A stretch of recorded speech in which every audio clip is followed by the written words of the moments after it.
This is the best way how to start every YouTube video. Dude, that was great. We got Rhett here. He's my videographer. Now, instead of being behind the camera, he's in front of the camera. We're going to just go through a couple questions and see how it goes. Number one, growing up, you had a interesting childhood. You've talked about your dad and his struggles with substances, and eventually he died. And that being little, that's a huge, that like shapes your life. How did your upbringing shape the way that you view the world today? The biggest thing that I realized from my upbringing was you can find the good in every single situation, every single one. Even if whatever you've gone through, I haven't found a situation in my own personal life. My own personal life here is my own personal opinion that I haven't found a benefit from or a positive from. So even, when I was in 6th, 7th grade when he passed away due to heart failure from hard drugs after my parents divorced a few years before that, it was terrible, but it set me up for success in the way that it was separating me. I realized my friends at that time, the path that they were going down, and I didn't want to go down that path already with experimenting with drugs and alcohol. So I wanted to stand out, take a step back from them, and to watch from a distance of what they were going through and not be too close to them and fall down the same rabbit hole that it led my dad down. Okay, so you learned by example and then you set the standard. Learn by example, yeah. And so that set it up for success, as I didn't want to go down that same path that my dad did. So I knew, like, this path does not lead to anything good. That was number one. But then number two, it's like you can learn something from every single situation that you go through. It's just a matter of, like, if you could take a step back and realize, okay, what is God trying to teach me in this moment right now? Okay. I've done this a ton. So with dad passing away, or parents divorcing when I was first young, dad passing away when I was 6th, 7th grade, then another big thing was, like, I went off to college and everything, nothing crazy there. But then, like, I was married for a year, so we rushed into marriage, long distance relationship first, then got engaged. She moved closer to me in Phoenix, and then we had our horse blinders on for marriage, got married, and then just really shit hit the fan for the last year of that. And then learning at the end of that, like, okay, I would be happy seeing her in the future with a husband and kids. I wouldn't have any regrets seeing that. And so she gave me the ultimatum, Luke, are you in or out of this? I said that, I thought that to myself, like, I would be happy seeing her, and that was really it. But then your whole life's uprooted at that point. Like, you knew to the day I died where I was going to go with this girl. Amazing girl. We just did not align with a lot of things. And we didn't realize that because we didn't date through seasons. But then it's like, okay, now going through a divorce, I have no idea what the next day even looks like. But how can I still thank God for this day? How can I still thank God for another day alive? Being grateful for it. Going through depression and everything. So without getting too far off topic right here, but, like, I learned through that, like, every day's new.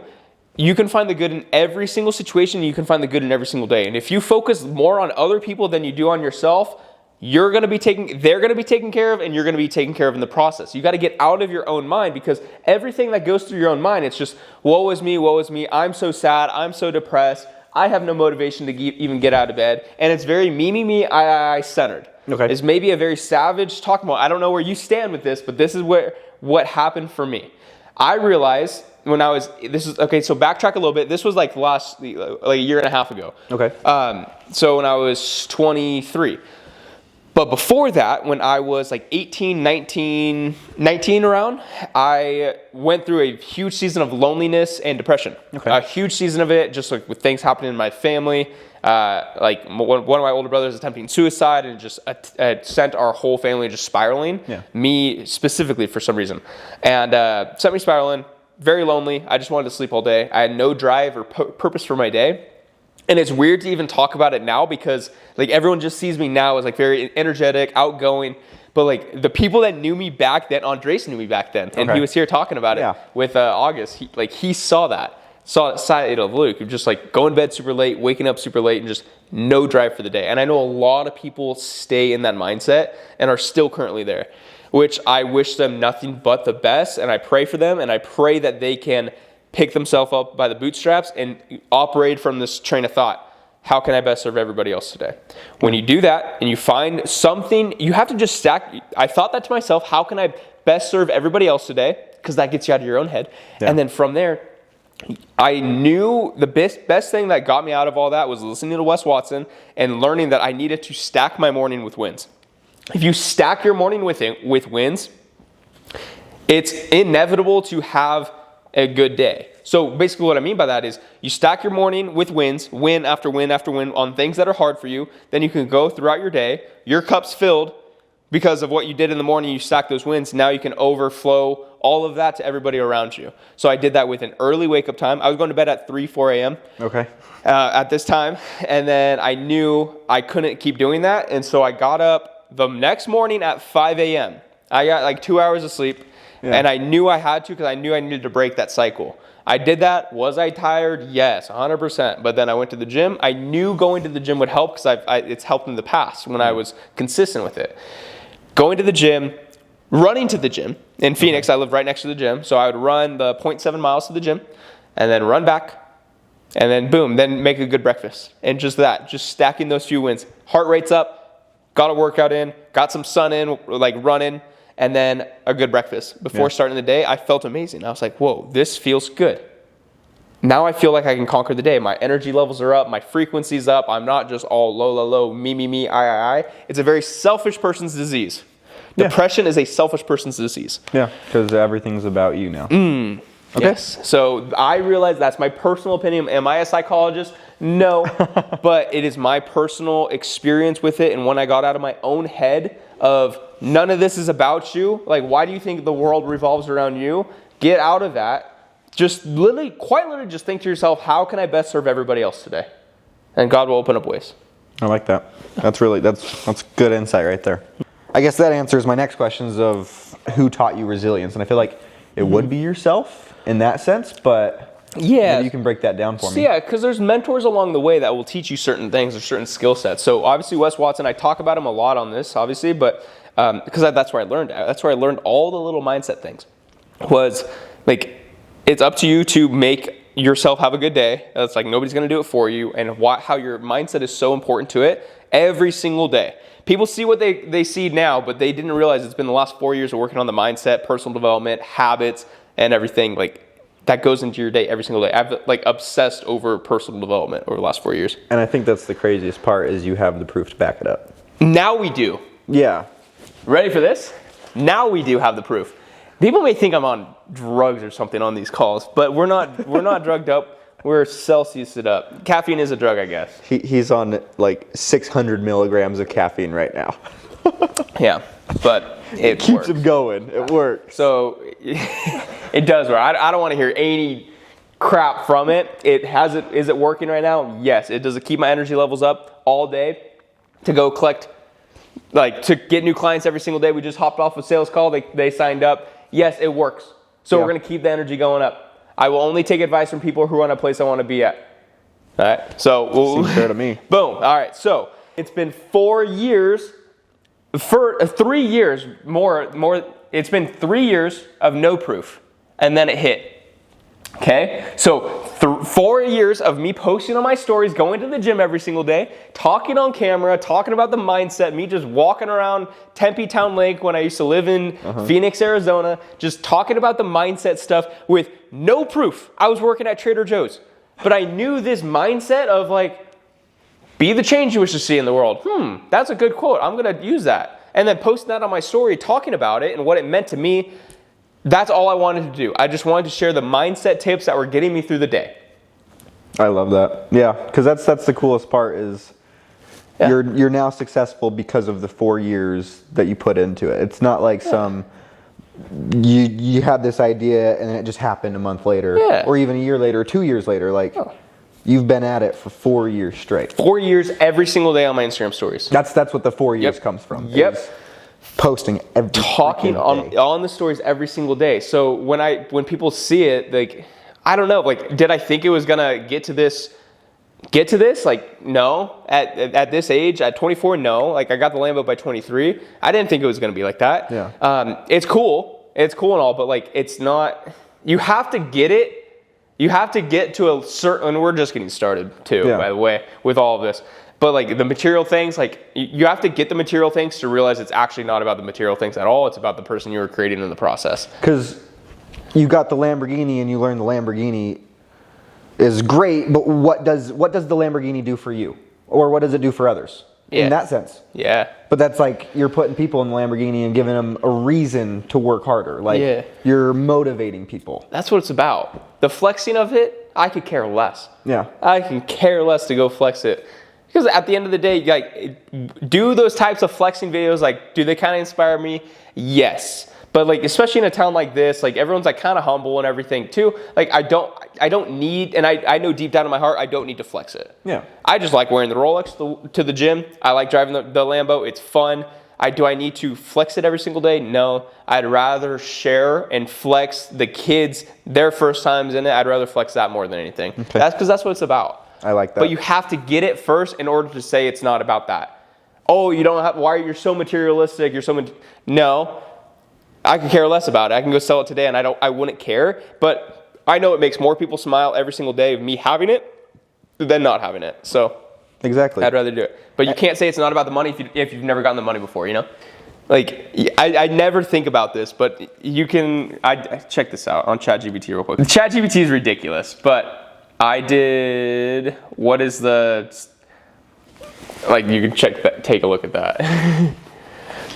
How rare is it to make over $1 million a year as a 24-year-old? All right, so that owns that, blah, blah, blah, right? yeah, stat by stat breakdown. Okay, that owns a Lamborghini Huracan and have visible six-pack abs. Doesn't drink alcohol or smoke weed and goes to church every Sunday. 1 in 2,500 make $1 million a year at 24. 0.00036% of Americans own a Huracan, so about 1 in 300,000.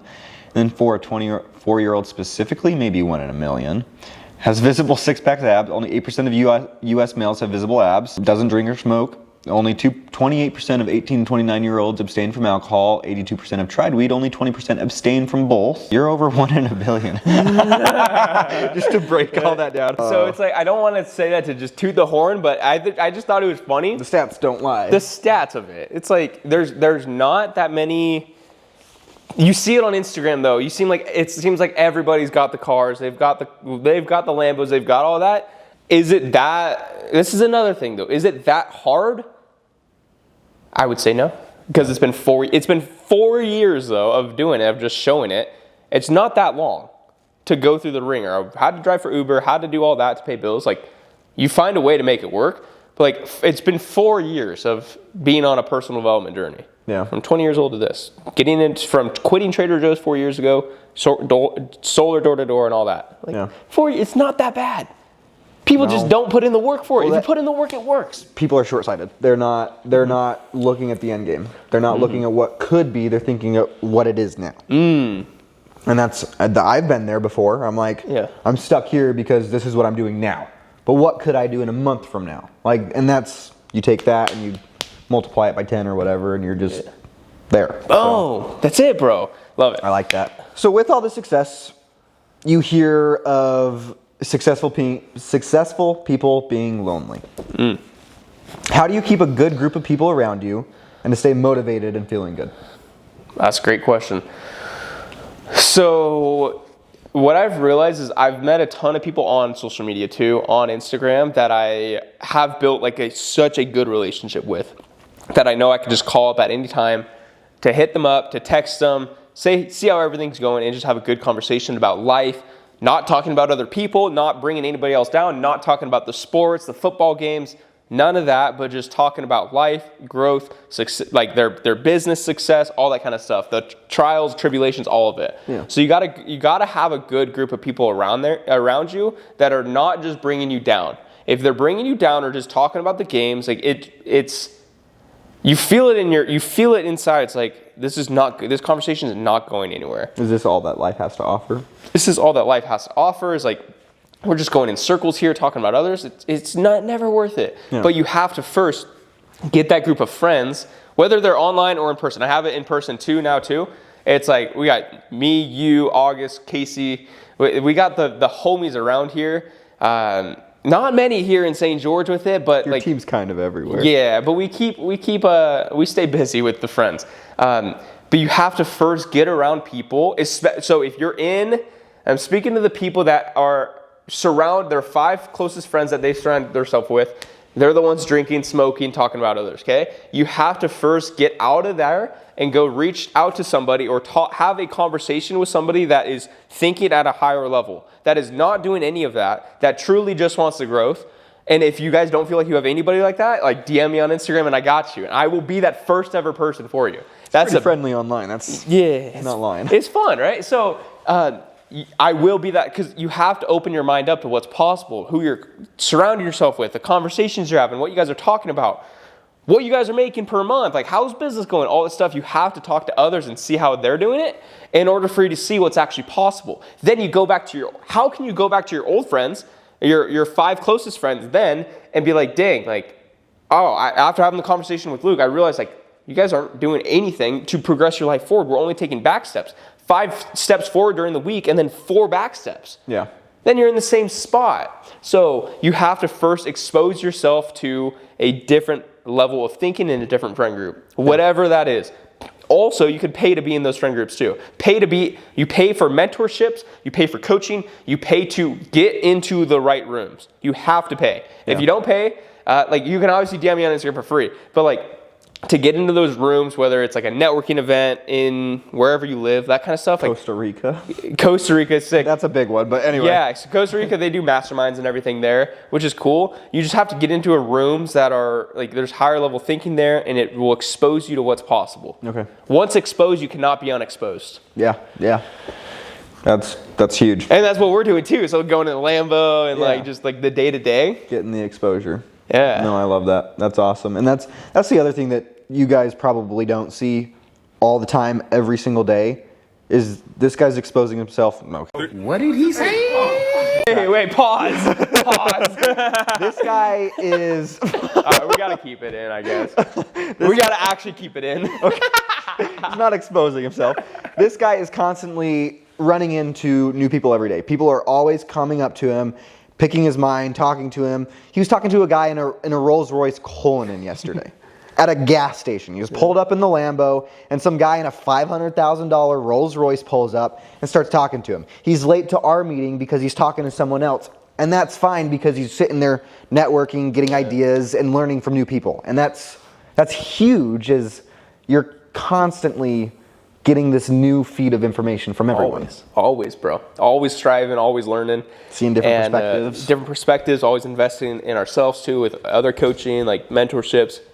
We just dropped 14 or 16 grand on another coaching program to learn the VSL funnel and to help like with some like monthly recurring revenue, like helping like structure that all out. So we just dropped 14 or 16 bands on that. And just like you got to get in the right rooms. Boom, put it in the cart.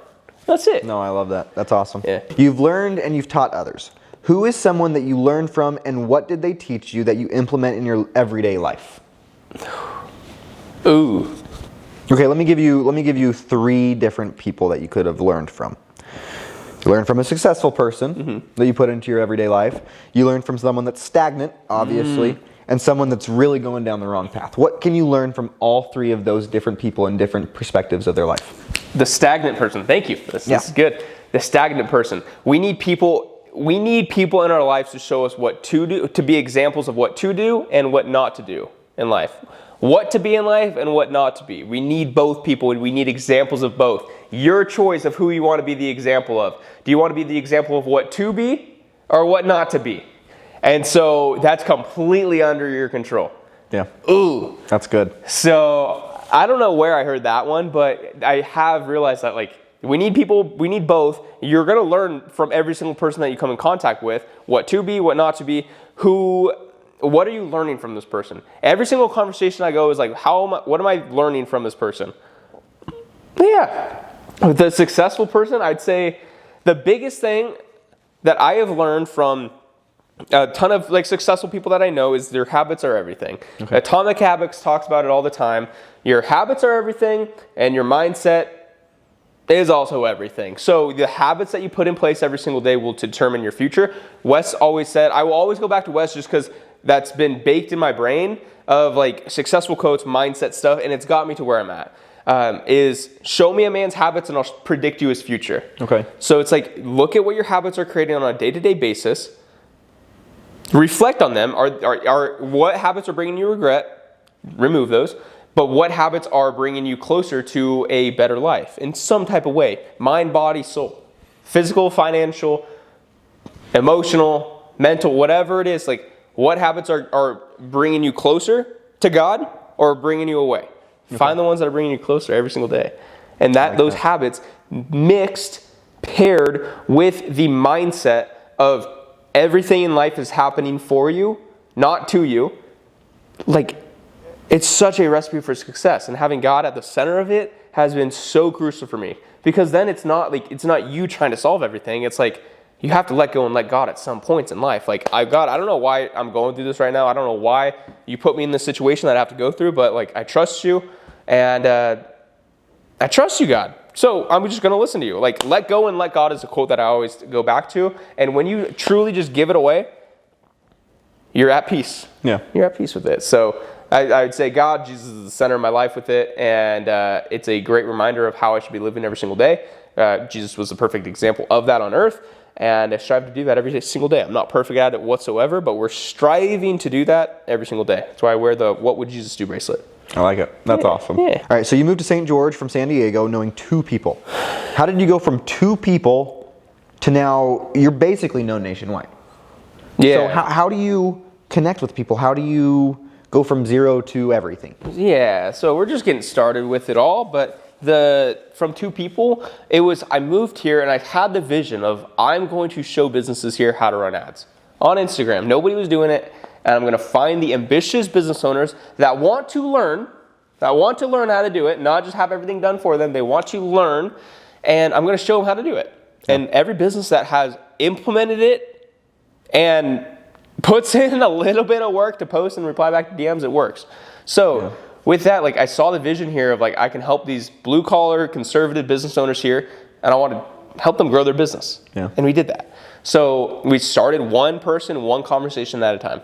Running ads, $15 a day, and that's how we started with this. $15 a day, got me in front of people here in town, had meetings in person with everybody. Speed to lead. Every time they would follow, I would message them, boom, we would meet up that same day, they would close that same day. Because they saw my page, curious what you do, I see you live here in town, hey, would love to meet up with you. Yeah. Awesome, come by the shop in a couple hours. Done, I'll be there at 3. That's how it was. For the first few months, I was so scrappy. Yeah. But that's how you have to build it. If you're just trying to have everything done for you and be out of it and not being willing to be scrappy, it doesn't seem to work. But we scaled very quick because of that, because every single conversation I was going into had the best energy and the highest level of energy on that. Yeah. It was like, I'm fired up. I know I can help these businesses, and they could feel that. Yeah, that's how it started. So they matched the energy. So they matched the energy. But then it started at $15 a day. Get a couple deals, boom, put it to $30 a day. A couple more deals, $50 a day. A couple more, $70. Then $100. Then $120. Then $150. Then $170. Then $200. Then $250. Then $300. $350. $400. $500. $600. $700. $800. $900. Where are you now? $2,100. $2,100. $2,100. Holy crap. So over a year, because like obviously there's systems in place and things break along the way, and like accounts got banned, DMs got shut off, and like all this kind of stuff. But like that's the issues of scaling on solely Instagram. But dude, that's how, like, we started at $15 a day. So it was scary to do that at first too. So when any clients sign up and we tell them to run ads at $20, $25 a day, $30 a day, they're like, ooh, a little scary at first. I know, I did it too. And when I tell them to up ad spend to $50 a day, they're like, ooh, I know, I did that too. So, take the risk. But you take the risk and you get in front of more people. That's what the whole thing with ads. So that's exactly how we did it. So everything that I'm teaching my clients how to do, I did myself with videography. Yeah, and I think that's where the trust comes from, is they get to see that. Yeah. No, I like that. You're not selling snake oil. Yeah. You're 24. Do you ever have imposter syndrome around all these older, not more successful, but these older successful people? Because 24, that's young. Like, I'm 23 and I still feel young. Yeah. So how do you feel like you belong here? So a little backstory with it is I had imposter syndrome a ton when I was doing online fitness coaching. Okay. So when I was doing that right before getting into videography, I was doing online fitness coaching. Like, I was in good shape myself then, and I'm in better shape now actually too, just the years. But why would somebody older than me take advice from me on fitness? Yeah. I was just in better shape than them. But they're like, well, Luke, what do you know about macros? What do you know about calories and all this stuff? And I knew the exact nutrition plan to get them in the best shape of their life and the workout plan attached to it. Yeah. I knew it, but the trust factor was not built there. So I had to I say that because I had to find a vehicle to get into where my age did not matter. So what did we grow up with things? What did we grow up in our hands? Phones. Social media in our hands. We know social media and marketing and all this photo, video. We know that better than a lot of older business owners. Yeah. It's the new thing. They've known how to create a good product, good service, and grow from word of mouth and referrals. We know nowadays with social media, you just need to get in front of the right people, and that's going to skyrocket your business. We know how to do that. So I realized very early on of running the ad side of things, like I'm getting these business owners more money and from Instagram, building their brand on Instagram and having them be the best known and dominate their industry in town. We've done this hundreds of times now, 130 times. So to be like literal here, 130 different businesses have signed up with us and we've ran ads for them. That's nuts. So, and they have dominated their town. The ones that they implement it, they actually go through with it, boom, they crush. It's not that hard to go into it. You just run the ads and we're here with you every step of the way. So I had imposter syndrome with online fitness coaching. I didn't have it with the paid ads because it was very easy for them to see the results. Yeah. It's like, hey, yeah, run these ads, do this, and watch it work, and it worked. Mm-hmm. So that's awesome. And because they trust it, because they know we grew up with phones in our hands, and so they don't understand editing or CapCut or stories or whatever, we do. Yeah. So the imposter syndrome now, it's kind of trippy going to like the gas stations and everything and seeing the older guys in the employee work trucks and all that kind of stuff. I don't hate on it. They've worked extremely hard in their lives to get to where they're at, and may God bless their life. Yeah. 100%. I always think like, what do they think about, maybe this is just like an insecurity at my point. What are they thinking about this young guy in a Lambo? Yeah. Pulling up. You said something funny earlier today. You said daddy's money. Yeah. How does that make any sense? Yeah, exactly, right? So yeah, I guess we'll say that in the other YouTube video too. But yeah, this guy in the passenger seat of a work truck, and I was picking up food from Zal's. That's crazy. Like a chicken rice bowl. He yelled out the window, "Daddy's money," and like I didn't have the time to reply back to him. I wish I did, but it's like you could say that me getting in the Lambo, but my dad's dead. I can't even. Like, what am I supposed to do about that? So like, I laugh about it now, but it's just like you have no idea what other people have gone through to get to where they're at. No idea. That's why I can never judge one person. Yeah. Only God can judge me. Only God knows my intentions. Mm-hmm. So it's like, that's why I have peace. Even if people are talking shit, they're saying, Luke, this doesn't work. It's like only me and God know what's true. Yeah. With it. All right. And so like, then I've realized to not take advice from anybody who's not in a place I want to be at, or that's not positive in some type of way, or constructive criticism. I'll take constructive criticism all day long. Sure. And I will hear you out, but like, no. Doesn't have any concrete evidence. Yeah, what's the reason? Yeah, exactly. Daddy's money, though, is a funny one. That's my news. I got to get a sticker of that or something. Being in marketing, there's always the fresh new idea coming. There's always the fresh new scam coming. How do you stay committed to Instagram and what you've been doing for 4+ years now? Yeah.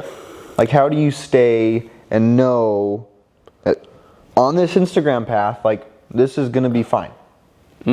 Because I didn't do it with any type of income goal in mind to start. I wasn't just posting on Instagram to make 10K a month or 20K a month or whatever. I wasn't doing that. I was posting for the impact I could have on other people. Okay. From sharing my mindset tips, I was getting people to swipe up on my Instagram stories and be like, Luke, thank you so much for sharing this. This made my day. And now I'm looking at my day in a different light. Thank you for sharing it. That's what I went after over the last 4 years. It was never about an income goal. The income, though, was attached once I found a service and provided that back, and people were getting amazing results with paid ads and Instagram. Yeah. So it's your intentions. If you're just going for the income goal, it's not going to work. Yeah, it will slip right through it. You have to have a deeper. He who has a great enough why can bear almost any how. Have a deep enough why The guy that said that was a guy that there's a book. Oh gosh, I forgot the name of the book. Friedrich Nietzsche or something like that. Oh my gosh, Rock Jeffries gave me a client. The guy went through the German Nazi camps. Okay. So he went through the Nazi camps. He survived. His whole family passed away and everything from it. And the whole book is basically around that quote. He has a great enough why can bear almost any how. And how he was able to have the strength and everything to get through all that. So now I take that same quote, and I heard it before even hearing this book. And then once Rock heard me say that quote, he got me the book. That's He's awesome, like, yo, dude. this is where it came from. From the source. Yeah, so I thought that was cool. Oh gosh, I gotta find the name of the book. But yeah, but that quote, like that why that kept me posting on social media was I just want to help somebody. Even if one person watches this and one person switches their mindset in one type of way, that's worth it. I'm gonna keep posting it. If one life can be changed from it, it's worth it. Yeah, okay. I like that a lot. That's it's it. more helping people than it is, and the money just follows. The money follows, and then over time, like, you could say it's lucky, it's going to be the right opportunities at the right place, but success is when preparation meets opportunity, and we've been preparing. Yeah. And we have the opportunity to come up to learn paid ads and all this kind of stuff, and then boom, it worked. So, and we're just getting started with all of this. So you never want to feel like you made it or anything like that, because that's when you get stagnant. Yeah. That's one reason I want to move. I can know feel that. stagnant here. So we'll see where we're all at with that. But for vlog purposes, for timestamps, I visited San Diego last week again just to see if I was going to like it. And I liked it. There's a lot of potholes. So we'll see. We're going to do San Diego for a month in like July and see there, but take it from there. But you never want to feel stagnant in your work, your life, your situation. You always want to be moving towards something. Yeah. Your coaching attracts a lot of kids fresh out of high school who see your life and want that, but they're not your ideal clients. What words of advice would you have for them to get started from nothing? Throw a ton of things at a wall and see what sticks. You're not going to know what sticks until you actually just put in the effort and time into something. Just something. So I tried a ton of different things with online fitness coaching, videography, paid ads, Facebook ads. Like I tried a ton, and something's going to stick if you give it enough time in the right vehicle. You have to know when to pivot, when it's really not working for months and months and months and months, or a year, then you pivot. But I would say don't just chase the flashy things, because it's always going to slip right through you. Chase a deeper impact and a deeper service that you can provide back to the world. Because all I ever wanted to do was, how can I provide more value back to the world every single month? That's why I got the Tesla. When I got my Tesla Model 3 Performance, I had a $700-something a month car payment. And I knew I was going to stretch myself thin just getting that work in my 9-to-5 IT sales. I had to do something on the side with entrepreneurship, with video editing. And so I knew to myself, how can I provide $700 more of value to the world every single month in order to afford this car? Okay. And that's how it stretched me thin. But it worked, because then your mind opens up to see what's possible, but your back has to be against a wall. So throw things at a wall, see what sticks.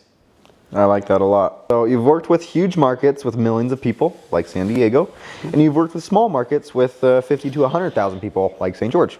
What's one thing that always breaks through with different target markets?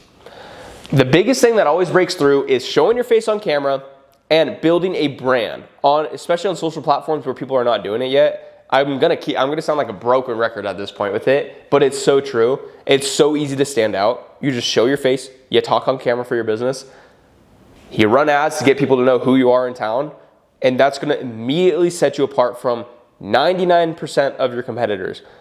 The other 1% are just showing their face on camera, and maybe they have a videographer, especially in like San Diego. Like, yeah, there's videographers, there's good marketing companies, but when you pair ads done correctly, ads for Instagram, your Instagram page as a funnel, nobody's doing that. No. Nobody's doing that.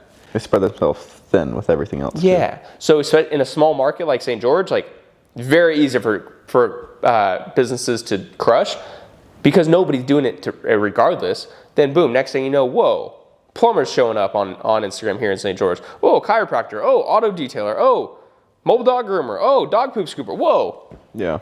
We did all their ads. Yeah. And I see them every single day, dude. That's how we do, bro. It's haunting. It's great. I love it. So easy to stand out, talk on camera, build a brand on social media, run ads. What mindset separates successful people from unsuccessful people? The mindset that separates people of successful people versus unsuccessful people, Yep. the biggest thing has to be the belief that you're worth it. Yeah. The belief that you are worthy of the certain level of success that you're feeling. Because if you believe you're only worth $4,000 a month, $2,000 a month, that's what you're in a business model, that's your ceiling. You're just going to try to reach that ceiling. But when you set it to $20K a month, $50K a month, $100K a month, and you have good services that back that up, that's when you start climbing the ranks.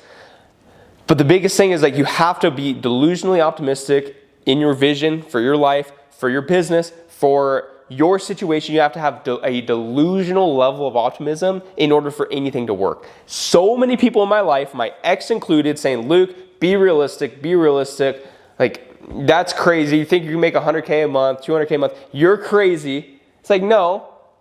Yeah, maybe a little crazy, maybe a little cuckoo. But, like, you have to have that a little bit of level of delusion in order to believe anything's possible. And you only surround yourself with people that are thinking that's like the bare bones. That's a bad month to them. That's who you're supposed to surround yourself with. Is it hard to find those people? Yes, but when you do, you better have a good connection with them and provide value both ways. So, the belief that you're worth it. That's what I would say. I like that a lot. That's awesome. Well, thanks, man. That was great. Rhett, I appreciate you. Let's do these more often. And boom.